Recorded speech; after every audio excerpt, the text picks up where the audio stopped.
campaign has already gotten pretty nasty.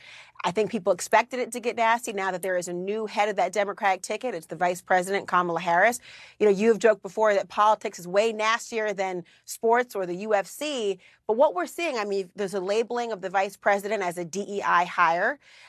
You yourself have prided yourself on giving both men and women opportunities at your organization. What do you think of this message that attacks the race and gender of an opponent?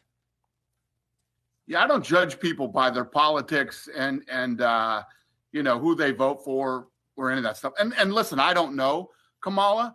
She seems like she's a nice person. You know, I have nothing against her whatsoever. And like I said, I'm not political, but do I think that she is fit for the job? I do not, personally. But it's not necessarily about the policy. It's the approach to attacking one. I mean, I know that you are very well versed in what it's like to have a matchup, and people are going to go at each other for the sake of the sport and entertainment. But when it comes to attacks, particularly, I mean, there was that quote from J.D. Vance, who is his running mate, talking about childless cat ladies. I mean, these are not things that are in line with enveloping perhaps women into the fold, which is something you have always stood for, you say, in your sport. Why shouldn't that be the same in politics? Yeah, well, listen, politics are the most disgusting, nasty. It's atrocious what is said in politics, and the things that are being said on one side are being said on the other side too, about Trump and about you know, his choice for vice president. It goes both ways. This isn't like, oh my God, look what's being said about Kamala. It goes both ways. They're both saying it. And like you said, it's already heated up and gotten nasty. And like you said earlier, it's only going to get nastier. That's politics. It is what it is. And it definitely goes both ways.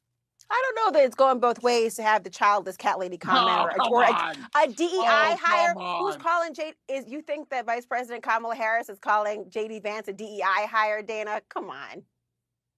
But either way, she's going to say other nasty stuff about both of them. It goes both ways. And as voters, what we need to do is cut through all the BS, and you have to look at who do you think is best fit to run the country for the next 4 years. That is our job as voters. All of this stuff is a bunch of nasty BS, all of it. Who's best fit to run the country? You as a voter, that's what you need to decide. Not, oh my God, he said this, and oh my God, she said that. There's going to be a lot of that over the next several months. And especially the media. Cut through all the BS that the media on both sides. You guys are really bad. Fox is bad. Everybody's bad. Cut through the BS and vote for who you think is the most fit to run the country. That's our job as voters. Well, look, I don't wear pearls. I don't pretend to clutch them and pretend that I'm shocked by every nasty insult that is waged against another person.